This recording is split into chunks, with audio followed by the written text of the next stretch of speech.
नमस्कार, मेरा नाम है डॉक्टर पुरु धमन और आज इस वीडियो में हम बात करने वाले हैं कि पार्किंसन पेशेंट जिसको नींद नहीं आती, उसके अंदर नींद कैसे लेकर आएँ, वो भी विदाउट मेडिसिन।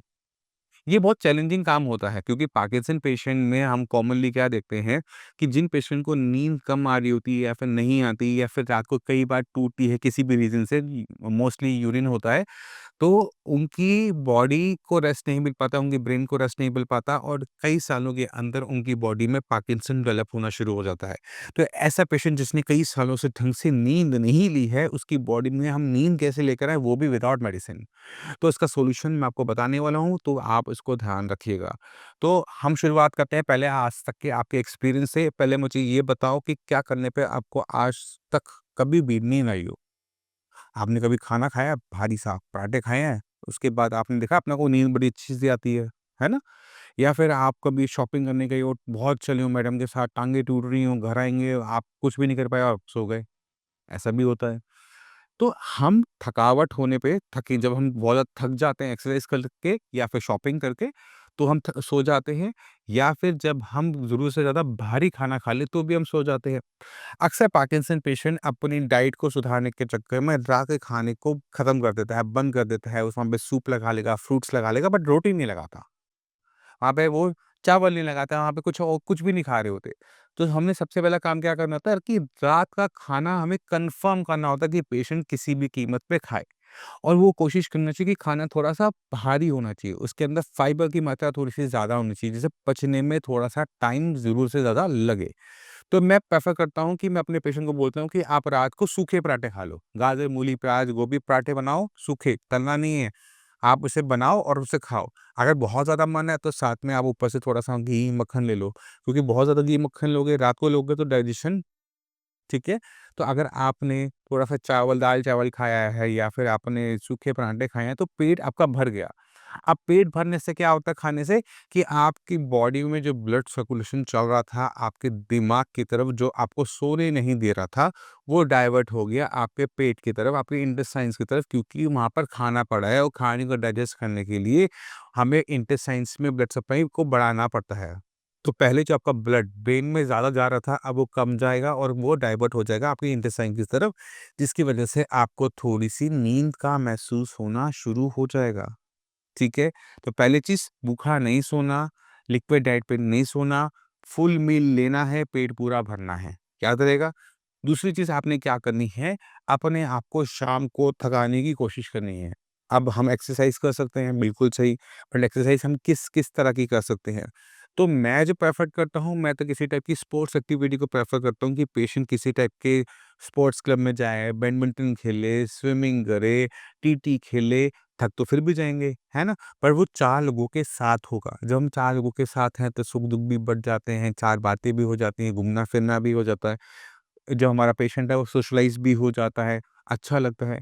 अगर आप वो नहीं कर सकते तो हो क कोशिश करो कि अपने पार्टनर के साथ आप शाम को सैर करने ज़रूर जाओ और कम से कम 5,000 6,000 स्टेप 5,000 टू 6,000 स्टेप्स नाइट के टाइम पे करने की कोशिश करो। इससे क्या होगा कि आप जब घर आओगे ना टाँगें आपकी हिल सी रही होंगी कि बस अब कुछ नहीं चाहिए, अब मुझे बस बिस्तर चाहिए और यही हम अचीव भी करना चाहते हैं, ठीक है? अगर आप ये 2 चीज़ें करना शुरू कर देते हो कि रात को खाना खाना शुरू कर देते हो और अपनी शाम के टाइम में किसी भी टाइप की एक्सरसाइज करना शुरू कर देते हो, तो नींद गहरी हो जाती है और आने की संभावना भी बढ़ जाती है। अगर फिर भी आपको नींद में इश्यू लगे तो आपको फिर कॉल करना है और अपना बीपी भी चेक करना है क्योंकि कुछ पेशेंट के अंदर बीपी बढ़ा रहता है और बढ़े हुए बीपी की वजह से ब्लड का सप्लाई टुवर्ड्स ब्रेन ज़्यादा रहती है, जिससे ब्रेन बहुत अलर्ट फॉर्म में रहता है और पेशेंट को नींद कम आती है। अगर ये सब करने के बाद भी आपकी नींद कच्ची-कच्ची रह जाए, बार-बार टूटे, आपको ठीक से नींद ना आए, तो आपने कॉल ज़रूर करना है क्योंकि अब यहाँ से जो आपकी दिक्कत है, वो विदाउट मेडिसिन सॉल्व नहीं हो पाएगी। मैं उम्मीद करता हूँ फिर भी आप काफ़ी कुछ समझ गए कि एक नींद क्यों ज़रूरी है पार्किंसन पेशेंट के लिए और किस तरह से हम नींद को लेकर आ सकते हैं। फिर भी माइंड में कुछ भी रह जाए ना डाउट तो प्लीज़ कॉल कीजिएगा। मगर जाने से पहले मैं चाहता हूँ कि आप कुछ ऐसे पेशेंट से मिलके ज़रूर जाएँ जिनको बिल्कुल सेम दिक्कत थी।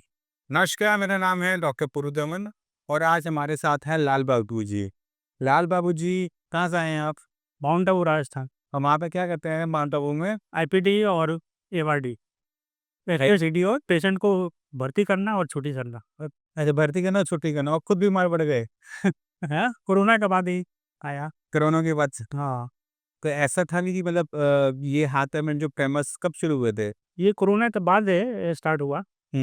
कम से कम 12 घंटा कंप्यूटर पर बैठते थे, अच्छा, तो वो काफ़ी हाथ पैसा गिनते थे, तो वो उस हाथ लग गए थे।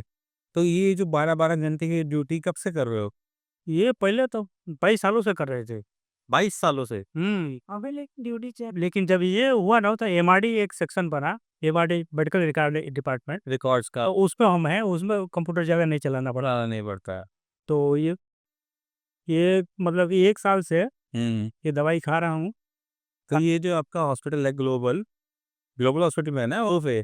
तो ये मतलब क्या चैरिटेबल है, कैसे है? चैरिटेबल है। चैरिटेबल हॉस्पिटल है, तो लोड पेशेंट का बहुत ज़्यादा रहता होगा, जी, जी। हाँ, लोड तो बहुत आता है। बहुत ज़्यादा। समझिए कि वो आई पेशेंट 25-30 आ गए तो 12 बजे रात तक करना ही है।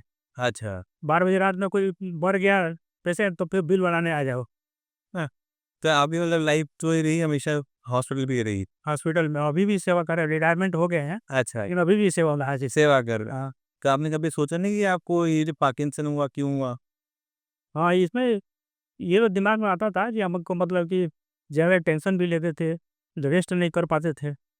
हाँ, और डायरेक्टर बुलाए, बोला कि नहीं भाई इतना अब मेहनत नहीं करो, बहुत कर चुके हैं, हाँ। अब आराम से एमआरडी में जाओ। अब देखो, खुद सोचो, आप हॉस्पिटल में थे, जी, जी। चारों तरफ डॉक्टरों से घिरे हुए, जी, फिर भी बीमार पड़े और आपको अब रिज़ल्ट भी पता है कि जो आपने 12-12 घंटे की जो नौकरी करी, स्ट्रेस लेके किया, रात को जाग-जाग के जो आपने काम किया, मेडिटेशन के लिए 2 बजे उठना।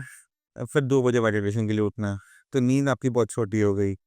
तो जब कोई पेशेंट नींद प्रॉपर नहीं लेता, बीच में टूटती रहती है, 4 घंटे सोते थे। 4 घंटे सोते थे, ठीक है? और मैं हमेशा वीडियो में बोलता हूँ, जब तक आपकी नींद ठीक नहीं होगी, ये बीमारी जाती नहीं है, ठीक है? और ये बीमारी आती क्यों है? क्योंकि या तो हमारी लाइफ में बहुत ज़्यादा स्ट्रेस होता है या फिर नींद हमारी बहुत छोटी हो जी, जाती ये आपने मेन कहा बात सही है। है ना? दोनों आपने मैंने भी रियलाइज़ यही 22 साल आपने इसको चलाया शरीर को, अब उसने साथ देना बंद कर दिया है। अब रिटायरमेंट होने के बाद आप कितने घंटे सो रहे हो? अभी तो कम से कम 6 घंटा सोते हैं। हार्ड करो उसको। हाँ, ये तो मेरे पास पहली बार हो 1.5 सालों में। दिन में 1 डेढ़ घंटा हाँ, और रात में 5 घंटा। नहीं, अब रात वाली नींद हम 8 घंटे करेंगे, दिन वाली नींद को हम गिनेंगे। हाँ, नहीं यहाँ तो अभी अभी बढ़ाई ऐसा भी काफ़ी हुआ है। हाँ, होगा और होगा, अगर नींद आप अपनी और अच्छी करोगे और फ़ायदा होगा। आप मेडिटेशन वाली जो क्लास है, उसे खुद करो, थोड़ा लेट करो। हम मेडिटेशन में क्या करते हैं कि उसमें लंबी साँस भी लेते हैं हाँ, और वो मेडिटेशन भी हो जाता है। तो उठना तो पड़ता है, काफ़ी फ़र्क पड़ता है। उठनी सुबह जल्दी भी तो उठना पड़ता है। जी, तो हम वही कह रहे हैं, नहीं अभी अभी 3:30 कर दिया। 3:30 साढ़े को आप 5-6 बजे करते हो, जी, जी। ठीक है? तो सुबह का टाइम है, अच्छा टाइम है, आराम से मेडिटेशन उस टाइम में करो। हेरिटेज ये थोड़ा जल्दी सो जाएँगी वो जब तक क्या है जो अमृतवेला कहते हैं 4 बजे का टाइम वो और एक एक याद का एक बीमारी है थोड़ा मोबाइल देखने का, तो उसको ज़ीरो कर देंगे। ज़ीरो कर दो चलो, मोबाइल को ज़ीरो कर दो, मोबाइल ज़िंदगी से निकाल के बाहर कर दो। मोबाइल गलत चीज़ नहीं है, मोबाइल का जो गलत इस्तेमाल हमने शुरू कर दिया वो गलत है।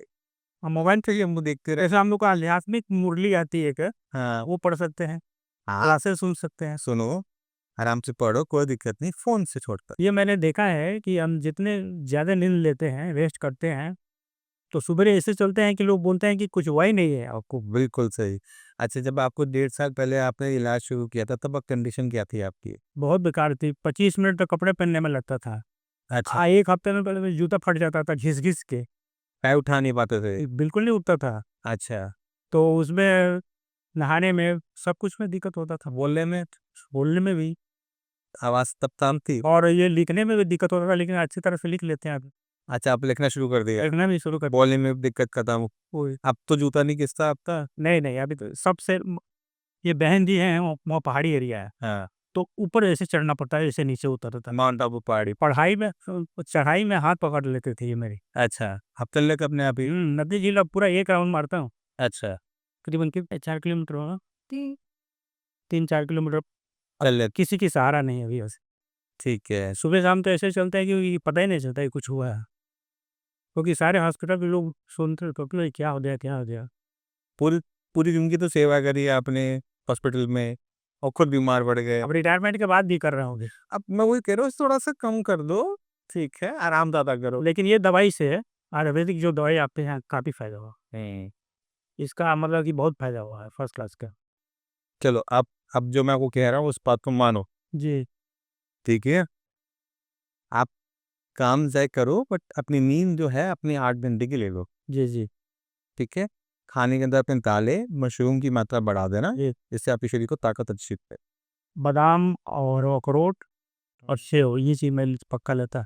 ठीक है। और हम पहले तो सात्विक खाना खाते थे हम लोग और सात्विक खाइए हम लोग। हाँ, साथ में ये सब माउंट आबू में यस। वो भी नहीं चलता, लहसुन प्याज ही नहीं चलता है जी। 32-35 सालों से। तो हम 5 महीना तो हमने बिना नमक तेल का वो खाए खाना। सुबह शाम, सुबह सब्जी कच्ची, शाम को फ्रूट और दोपहर को रोटी और सब्जी। ठीक है, नमक खाना थोड़ा बहुत। हाँ, खाना खा नहीं अभी तो शुरू किया। हाँ, नमक खाते रहना है। खाने 80 किलो था, अभी 65 किलो हो गए। वज़न कम कर यार। हाँ, वज़न कम हो गया काफ़ी। तो बाकी जो मरीज़ हैं पार्किंसन के, उनको क्या कहना चाहोगे? उनको हम शुभभावना देते हैं कि भाई ये जितने वर्ल्ड में 1 करोड़ की कितना बीमार लोग हैं, हाँ, वर्ल्ड में 1 करोड़ लोग हैं ना लगभग, हाँ, ज़्यादा ही है ऐसे अब तो। तो उनको सकाश देता है कि वो भी ठीक हो जाए। जैसे हम ठीक हो के वो भी ठीक हो जाए। ऐसा सकाश एक होता है हाँ, कि माइंड कंसंट्रेट हो गया, एकदम सूक्ष्म हो गया और कोई संकल्प नहीं, वो सब पावरफुल शक्ति देते हैं कि भी वो भी ठीक हो जाए, वो भी ठीक हो जाए, वो भी ठीक हो जाए। और तो तो वाइब्रेशन हम ऊपर वाले से प्रार्थना करते हैं कि आप जैसे जितने भी मरीज़ हैं पार्किंसन वाले वो भी जल्दी-जल्दी ठीक होता है। ठीक है, हम भी आपके साथ एक बार से मेडिटेशन करेंगे। आपका क्लासेस मैंने उसमें यूट्यूब में आता है ना, सुने हैं। तो करनी पड़ती है, मेहनत करनी तो पड़ती वही मैं भी सोचा कि देख लेता हूँ ऑनलाइन से, फिर वो मुलाकात हुई, दवाई वैसे हट है। अच्छा, जाता है। अच्छा, मैंने अभी ना लगभग 90 से ऊपर ठीक है। 90% तक ठीक। हाँ, ऊपर ठीक है। तो आपने खुद देखा है जब हम पार्किंसन जैसी बीमारी के बारे में बात करते हैं, जहाँ डॉक्टर कहते हैं कि आराम नहीं आएगा, ये बीमारी बढ़ती चली जाएगी, आप सिंडोपा, लीवोडोपा खा रहे होते हो, उसके बाद भी कंडीशन डे बाय डे खराब हो रही होती है, तो आपको पहले ये जांचना होता है कि आपको बीमारी हुई नहीं हो। जैसे राम बाबू जी के केस के अंदर नींद प्रॉपर नहीं थी, 12 घंटे की जॉब थी, बीच बीच में उठकर आना पड़ता था, सुबह का इनका मेडिटेशन का सेशन होता था, तो इसकी वजह से नींद जो थी वो बहुत ज़्यादा कम रही और इसकी वजह से जो इनके ब्रेन में जो आप कह सकते हो कि रिपेयर का काम जो रात को होता था, वो कम होने लगा और इसका असर इनके हाथ-पैर में देखने को मिला कि ब्रेन का जो कंट्रोल है हाथ-पैर की मसल से जाने लगा। अब अगर हम बात करें कि अगर हमें किसी पेशेंट को ठीक करना है, तो शुरुआत हमें हमेशा बीमारी की जड़ से करना पड़ता है। बीमारी की जड़ थी नींद कम आना और स्ट्रेस। जैसे ही दोनों चीज़ें ठीक होने लगी, पेशेंट की बॉडी में आराम आने लगी। तो अगर आप पार्किंसन के पेशेंट हैं और अपने आप को ठीक रखना चाहते हैं, तो शुरुआत सबसे पहले उस बीमारी की जड़ से करो जिसकी वजह से आपको पार्किंसन हुई है। मैं उम्मीद करता हूँ इस वीडियो से आप काफ़ी कुछ समझ गए होंगे। फिर भी माइंड में कुछ भी डाउट है, कुछ भी पूछना चाहते हो, मोस्ट वेलकम है, आप आके भी मिल सकते हो। इसी के साथ आप सभी से चलने की आगे चाहूँगा। मिलते हैं अगली वीडियो में, तब तक के लिए नमस्कार।